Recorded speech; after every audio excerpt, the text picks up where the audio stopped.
Good day and welcome back to another DBZ Dokkan battle video. In this video we are going to take a look at training units and how to effectively train your units. So I'm going to just use ALR as it's the best way to show the XP differences, but one of the major parts of the update benefited training locations. But first let's talk about training. So training units increases their level, and level increases are predominantly one of the main ways to power up your units. As you can see, they gain quite a lot of stats from a level increase. Not to mention it also takes about 30 million XP to raise the level of this unit.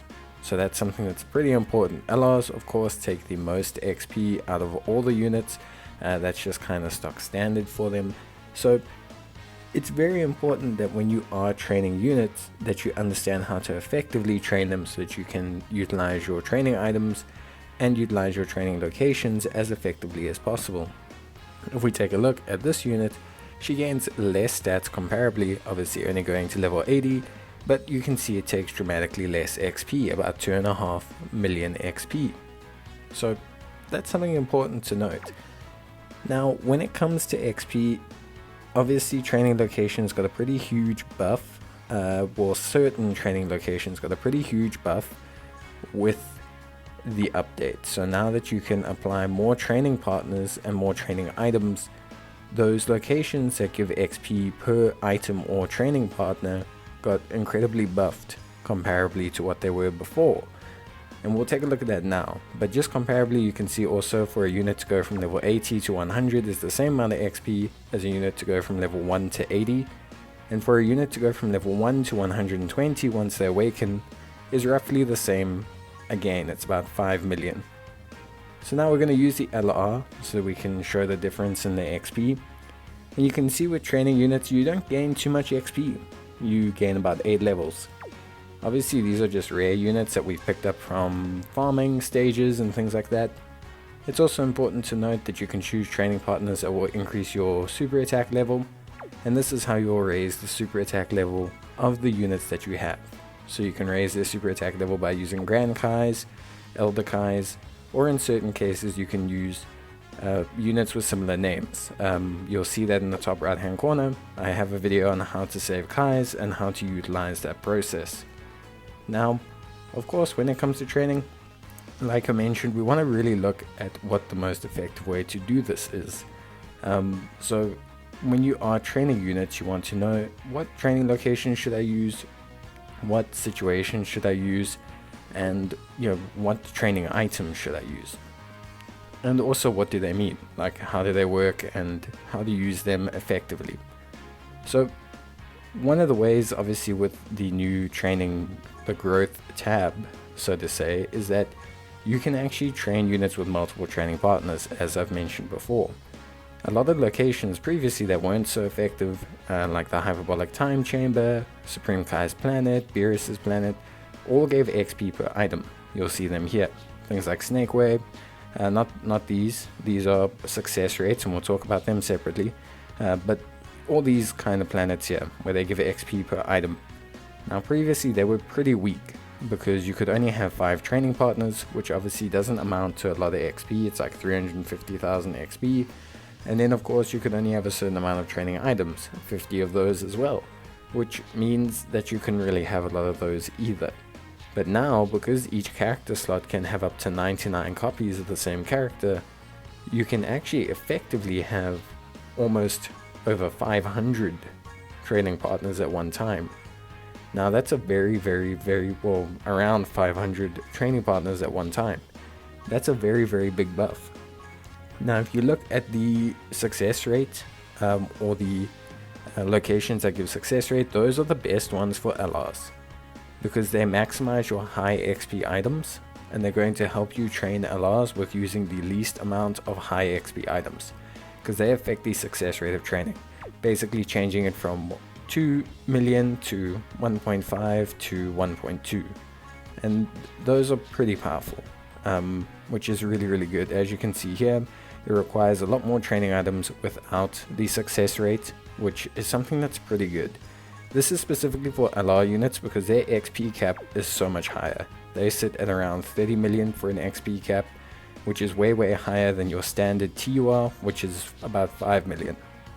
And that's why using success rate items helps out so much more with them, because it technically prevents you from you use half your training items you would use, basically.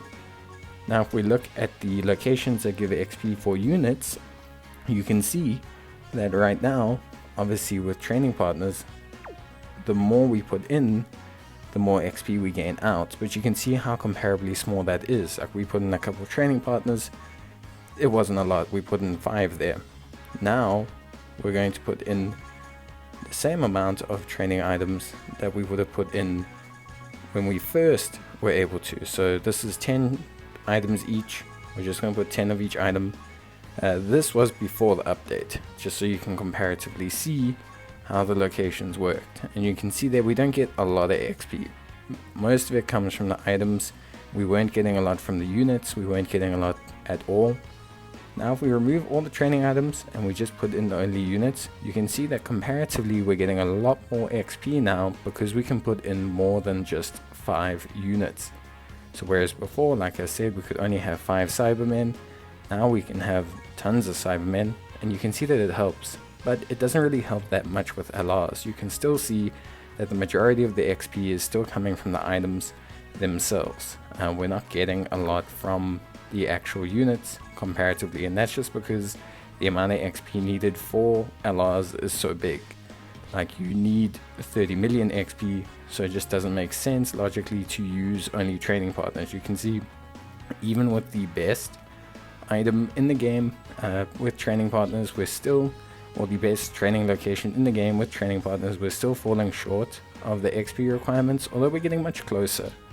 And so there is some value in training partners, especially if you need to save on training items, especially if you're a new player and you're picking up these guys from quests and you're picking them up from a whole bunch of events.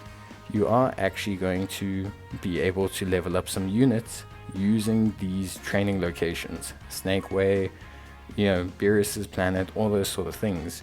Now of course, depending on the location, you're not going to get the same amount of XP, but it is still pretty good. Now we'll take a look at the cell units, just so we can see how training works. Obviously I'm going to train them and then awaken them. We're going to use the big success rate, so that's a 2 times multiplier, and you can see that we're using a couple of training items, and we get 2.5 million XP to push them up to level 80. We're then going to awaken them. You can see it's a very similar amount once we train them to move them up to level 100. We're going to use the same location, and you can see again we were running through quite a lot of items. So we've managed to raise them to level 100. Now you're going to reset them. When you Dokkan awaken a unit, they reset to level 1. Their max cap goes to 120. We're going to put more items in, and again you can see comparatively we got the same amount of XP. Now instead I'm going to utilize Beerus's planet, and then I'm going to pop in the Cybermen, and I'm actually going to change the items, and you can see I'm using dramatically less. I'm also using lower value items, which is very good overall. And so you can see how the Cybermen have saved me some materials. Now obviously, it's not to say that other training locations are now useless, but it does mean that a lot of the training locations like Beerus's planet, like Supreme Kai's planet, like Snake Way, will be useful at certain points.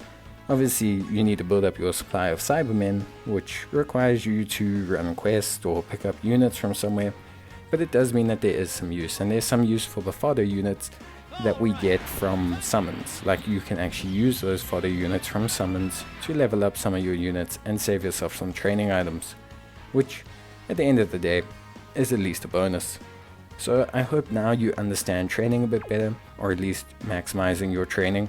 Obviously most players understand what training is, but now hopefully you understand maximizing training locations. And that's it from me. Leave a like if you enjoyed the video, or leave a comment, and bye.